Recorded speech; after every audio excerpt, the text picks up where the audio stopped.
Alone, the doctor told his parents that their son was in shock and it wasn't unusual for someone to act that way. The reality, he said, hadn't just set in. Just take him home, the doctor said, and give him a lot of support. Of course we will, said Jeff's mother, feeling ever so slightly guilty that she was glad about the fact that Jeff would be easier to control now that he was damaged goods. How much longer? Said the doctor as he was walking away. Don't let him be minutes. alone for long.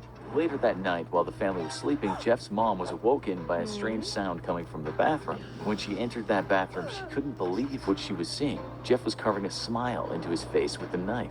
He'd also cut off what remained of his eyelids. How do I look, Mom? Jeff said earnestly. She couldn't even speak. She couldn't move. The woman was petrified. What's up, Ma? Don't you think I'm beautiful anymore? Yeah, she said, while slowly backpedaling out of the bathroom. Nah. You are my beautiful son. You'll always be my beautiful little honey pot.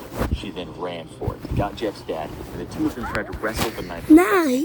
What? Jeff screamed. You lied to me. You don't think I'm beautiful. It was too powerful for them. The rage had returned, and it wasn't difficult to stick that knife into both of them. Jeff stood over them, their lungs drowning in their own blood. It was a beautiful sight. He was Jeff the Killer. That's what he'd always been, a killer.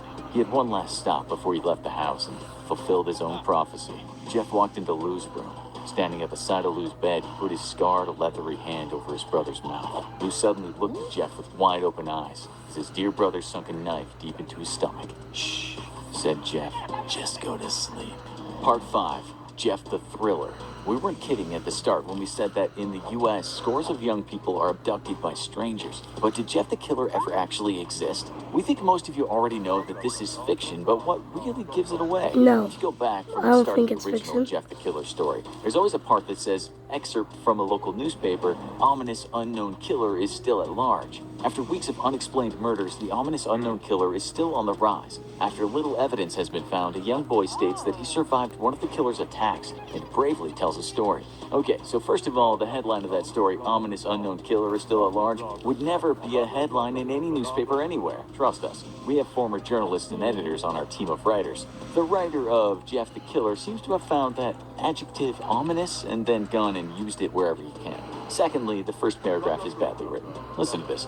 There, in the little ray of light illuminating from between my curtains, were a pair of two eyes. These weren't regular eyes. They were dark, ominous eyes. Ominous again. But the grammar also isn't corrected in the first sentence. As for a pair of two eyes, that's called a tautology, and no news editor on earth would allow that to go to print. So we know at the very beginning that this tale is not true. If the point was to make it sound believable, the Jeff the Killer writer messed... It's pretty much over. It's just talking about if he was real. I don't think he's real. He might be real. But how did you guys like the video?